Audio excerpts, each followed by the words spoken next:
इतने बड़े बड़े कवि बैठे हुए हैं और कुछ यहाँ टीम के लोग ऐसे बैठे हैं जैसे आम आदमी पार्टी के लोग धरने पे बैठते हैं। संख्या सामने आप लोगों की उतनी ही है जितनी इस देश में ईमानदारी बची हुई है, और ईमानदारी कितनी भी संख्या में हो उसे प्रणाम करना चाहिए और उसकी आवाज इतनी जोरदार होनी चाहिए कि मुट्ठी भर ईमानदार तालियां बजाएं तो बाहर लाखों बेईमानों को पता चल जाए कि ईमानदारों ने तालियां। भाई वाह वाह, डिस्टर्ब मत करना। आप लोग जरा भी टेंशन में नहीं बैठना। आजकल कोई टेंशन में मुंह लटका के बैठा हो तो अड़ोसी पड़ोसी पूछ लेता है कांग्रेसी तो नहीं हो ना। आनंद करने की मानसिकता में बैठना। जो जोर जोर से चिल्लाए वो हॉकर नहीं होता, झूठ मूठ की गुलाटी मारने वाला जोकर नहीं होता। मजा उसी को आता है जो मजा लेना जानता है, मजा किसी के बाप का नौकर नहीं होता। भाई वाह वाह वाह वाह वाह वाह वाह वाह, क्या बात है। आप मजा लेना चाहेंगे तो मिलेगा। इस दुनिया में हंसने मुस्कुराने की कला ऊपर वाले ने सिर्फ इंसान को दी है। आपने जानवरों को देखा होगा, उनकी आंखों से आंसू बहते हैं, वो हंस नहीं सकते। केवल इंसान ही एक ऐसा जानवर है जो चाहे तो हंस सकता है, चाहे तो रो सकता है। सोने के सिंहासन पर बैठे हुए बहुत से लोगों को रात को नींद नहीं आती और फुटपाथ पर सो जाते हैं अखबार बिछाकर। मजदूर कभी नींद की गोली नहीं खाते। भाई वाह वाह वाह वाह वाह वाह। अगर आपके अंदर सुकून है, शांति है, हंसने का जज्बा है तो आपको कौन रुला सकता है। लेकिन हंसने के लिए आदमी को अपना अहंकार छोड़ना पड़ता है। जब तक आपको ये याद रहता है आपके पास कितने पैसे हैं, आप हंस नहीं सकते। जब तक आपको ये याद रहेगा आप कितने खूबसूरत हैं, आप हंस नहीं सकेंगे। जब इंसान खुद को भूल जाता है तभी हंस पाता है, और जितनी देर हंस रहा होता है उतनी देर ऊपर वाले की पूजा कर रहा होता है। वाह वाह वाह। हंसने वाले और हंसाने वाले कभी भी स्वर्ग में नहीं जाते। वो जहां चले जाते हैं वो जगह स्वर्ग बन जाती है। क्या बात है, वाह वाह वाह वाह वाह, बहुत हम अच्छे। और आप चाहें तो मिल करके इस छोटी सी महफिल को आनंद की ऐसी धारा के रूप में बदल सकते हैं कि सारी जिंदगी आनंद हमारे साथ चलता रहे। बस हंसने की मानसिकता में आ जाइए। छोटी छोटी बातों पर मुस्कुराना, गुस्सा करना और चिड़चिड़ाना हम बहुत जल्दी सीख लेते हैं, लेकिन छोटी छोटी बातों पर हंसना और मुस्कुराना हम भूल गए। इसीलिए मैं कहना चाहता हूं, छोटी बड़ी हर खुशी छीन ली है। 4 पंक्तियां सुनना, आपको लगे आपके दिल की बात कह रहा हूं तो मुझे बताना। छोटी बड़ी हर खुशी छीन ली है, प्रेमी से ज्यों प्रेयसी छीन ली है। बहुत याद आती है मुझको गरीबी, तरक्की ने मेरी हंसी छीन ली। वाह। जैसे जैसे इंसान तरक्की करता बड़ा होता जाता है ना, मुस्कुराने की कला भूल जाता। और टेंशन दुनिया में कहां नहीं है यार। दुनिया भर के टेंशन अलग अलग रूप में घूमते रहते हैं, लेकिन कोई टेंशन लेने की बात नहीं। एक आदमी ने टैटू बनवाया हाथ पे, गोदना गोदवा के जोर जोर से रो रहा था। मैंने कहा इतना दर्द हो रहा तो क्यों रो बनवाया? बोला दर्द की वजह से थोड़ी रो रहा हूं, स्पेलिंग गलत हो गई। कैटरीना लिखवाने गया था, कुतरीना लिख दिया। इस दुनिया में प्रॉब्लम कहां से आएगा कोई बता सकता? ये दुनिया प्रॉब्लम का घर है भाई। आजकल के जमाने में आदमी खाली जहर पीने से मरता है ऐसी बात नहीं है, दूध पीने से भी मर जाता है। मेरे चाचा जी मर गए, भैंस का ताजा दूध पी रहे थे, भैंस बैठ गई। हाँ, मेरी बातें समझने के लिए आदमी की मिनिमम क्वालिफिकेशन पोस्ट ग्रेजुएट होना बहुत जरूरी है। मेरी बातों पे आदमी 3 बार हंसता है। पहली बार बात समझ में नहीं आई, बाजू वाला हंस रहा है उसको देख के हंसने लगता है। दूसरी बार जब बात समझ में आती है तब हंसता है, और तीसरी बार अकेले में ये सोच के हंसता है कि पहली बार तो साला मैं फोकट में ही हंसा था यार। समझ में आए चाहे नहीं, हंसते रहो, नहीं तो पड़ोसी को मालूम पड़ जाएगा कि आपने डिग्री बिहार से खरीद रखी है।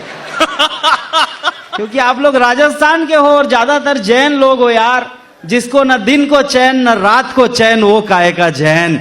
जैन तो वो है जो 24 घंटे चैन में रहता है। भाई वाह वाह वाह वाह वाह। आप लोग तो ऐसे लोग हो, 500 रुपया खर्चा करते हो तो 5000 वसूल कर लेते हो। मजा नहीं भी आता तो भी चिल्ला के ताली बजाते हो कि हॉल वाले लोग को ये पता नहीं चल जाए कि ये लोग का पैसा फोकट चला गया। मारवाड़ी आदमी वो होता है जो मंदिर भी जाता है ना तो चप्पल ऐसी जगह उतारता है जहां से भगवान भी दिखे और चप्पल भी दिखे। इसको पक्का मालूम रहता है कि भगवान तो कल भी इधर ही मिलेंगे, चप्पल एक बार चली गई तो कोई भरोसा नहीं। हर चीज का सारा उपयोग आप लोग कर सकते हो भाई, और दुनिया की कोई ऐसी चीज नहीं जो बेच नहीं सकते। फोकट में थोड़ी रिकॉर्डिंग चल रही है। आज जितना पैसा लगा के कवि सम्मेलन करवाया ना, कल से देखना सीडी बेच बेच के उसे डबल कमा लेंगे। कांति भाई वो आदमी है।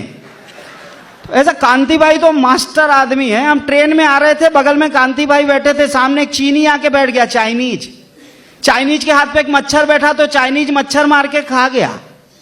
तो कांति भाई के हाथ पे मच्छर बैठा तो जिंदा ही पकड़ लिया और चीनी से पूछा खरीदेगा? जिधर कोई धंधा नहीं होता उधर ये आदमी धंधा बना लेता। राजस्थानी समाज ही ऐसा, जठे न पहुंचे रेलगाड़ी, वट्ठे पहुंचे मोटर गाड़ी, जठे न पहुंचे मोटर गाड़ी, वट्ठे पहुंचे बैलगाड़ी, और जठे न पहुंचे बैलगाड़ी, वट्ठे भी पहुंच जावे मारवाड़ी। वाह, तो मारवाड़ी कहां नहीं पहुंच सकता यार। आप लोग दुनिया में सबसे अच्छे हो। बस कविता सुनो, देखो बहुत बढ़िया टीम आपने यहां पर आज बुलाई है। मैं एक छोटी सी कविता, देखो पॉजिटिव एटीट्यूड के साथ आप रहो ना, दुनिया की कोई प्रॉब्लम आपका कुछ नहीं बिगाड़ सकती। पॉजिटिव एटीट्यूड रखो, सकारात्मक दृष्टिकोण। हम नकारात्मक दृष्टिकोण के साथ ज्यादा जीते हैं। समस्याएं प्रॉब्लम कहां नहीं है। मैं फ्लाइट में आ रहा था, इकोनॉमी क्लास की सीट इतनी छोटी होती है, मैं तीसरे नंबर पे बैठा था, एक आदमी खिड़की के पास हर 3 मिनट के बाद बोलता था एक्सक्यूज मी वॉशरूम जाना है। मैं खड़ा होकर जगह देता, वो जाके आता, बैठता, फिर 3 मिनट के बाद एक्सक्यूज मी। 50 बार हो गया। मैंने पूछा तेरे को चैन नहीं है क्या? बोला है ना, खुल नहीं रही है। जिस चीज को आप समस्या समझते हो वही समस्या निकलेगी, ऐसी बात नहीं है। एक आदमी का एक पैर नीला पड़ गया, डॉक्टर ने काट दिया, बोले इन्फेक्शन हो गया। थोड़े टाइम के बाद दूसरा पैर भी नीला पड़ गया, डॉक्टर ने वो पैर भी काट के लकड़ी के पैर लगा दिए। थोड़े टाइम के बाद लकड़ी के पैर भी नीले पड़ गए। फिर डॉक्टर बोला आप प्रॉब्लम समझ में आई, तेरी जीन्स कलर छोड़ रही है। जब तक प्रॉब्लम समझ में आती है पैर कट जाते हैं। इसलिए जिंदगी में कभी भी प्रॉब्लम समझने के चक्कर में मत पड़ना। कॉन्फिडेंस के साथ दुनिया की किसी भी प्रॉब्लम के सामने खड़े हो जाना। दुनिया की कोई प्रॉब्लम आपका कुछ बिगाड़ नहीं सकती। क्या बात है। वो पॉजिटिव एटीट्यूड की 4 पंक्तियां देता हूं, सुनना।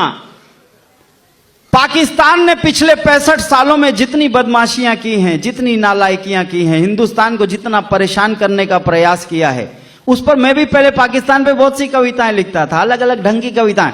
पाकिस्तान पाकिस्तान तेरा बाप है हिंदुस्तान, जितनी बार हराया हमने लेके भागा अपनी जान। पाकिस्तान पाकिस्तान तेरा बाप है हिंदुस्तान, जितनी बार हराया हमने लेके भागा अपनी जान। पाकिस्तान, ऐसी करके कविता लिखता था लंबी लंबी। लेकिन इस बीच में मैंने पॉजिटिव एटीट्यूड से सनी हुई 4 पंक्तियां लिखी। आपने पाकिस्तान पर बहुत सी कविताएं सुनी होंगी। अगर ये 4 लाइन आपको लगे कि उन सारी बातों पर भारी है, तो यहां से वहां तक जितने राष्ट्रभक्त श्रोता बैठे हो मुझे बताएंगे अपनी तालियों की आवाज से। पंक्तियां सुनना कि दुनिया पेड़ उगाने बैठी और हम फल तक पहुंच गए। सब नाली में मुंह धोए, हम गंगा जल तक पहुंच गए। ओ नापाक पड़ोसी सुन ले अपनी करतूतों से तू, काश्मीर तक पहुंच न पाया, हम मंगल तक पहुंच गए। वाह वाह, क्या बात है। जय जय जय जय, बहुत अच्छे महेश भाई। सकारात्मक दृष्टिकोण आप अपने जीवन में रखिए, एक लक्ष्य निर्धारित करके चलते जाइए, आप मंगल तक पहुंच जाएंगे। कश्मीर जैसी छोटी छोटी बातों पे सोचने की जरूरत नहीं पड़ेगी। ऐसी कविताएं होनी चाहिए। देखो मैं 4 पंक्ति और देता हूं। देखो मोदी जी के आने के बाद मामला एकदम बदल गया। पहले मैं चुनाव के पहले मैंने बहुत बीजेपी का प्रचार किया, पूरे देश में घूम घूम के। ऐसे ही थोड़ी जीत गए, आधी मेहनत इधर की लगी हुई है। बहुत तरह की कविताएं लिखता था। पंजे को भी देख लिया, झाड़ू को भी देख लिया, कौन किसकी चढ़ा है गोदी देख लीजिए। नाव में चढ़े थे माझी पार करवाने हेतु, बीच मझधार में डूबो दी देख लीजिए। जिसको दिया था काम लोकतंत्र सींचने का, उसने ही आज जड़ खोदी देख लीजिए। सबको ही देख देख आंखें फूटने को आई, जीना हो तो इस बार मोदी देख लीजिए। वाह। और मोदी जी आ गए, फिर सबने जिता दिया। और मोदी के आने के बाद क्या सकारात्मक परिवर्तन हुआ है देश में। बाघा बॉर्डर पे बम लाए थे, भारत में फोड़ेंगे, उधर ही फूट गया। एक बोट आई थी इंडिया में घुसेगी, बीच समुद्र में खुद ही जल गई। मोदी का जलवा तो देखो, आतंकी मुख मोड़ रहे हैं, और जितने हैं भारत के भीतर वो भी रास्ता छोड़ रहे हैं। और वाघा बॉर्डर पर लाए थे बम भारत में फोड़ेंगे, मोदी के तेवर से डरकर खुद के घर में फोड़ रहे हैं। क्या बात है, वाह। पहले मैं अलग कविता लिखता था, दे दी जिन्हें आजादी बिना खड्ग बिना ढाल, गांधी तेरे बंदर वही कमा रहे थे माल, 80 का था पेट्रोल बिका 100 की बिकी दाल, गांधी तेरे बंदर वही कमा रहे थे माल, आ गए मोदी हो गया काम।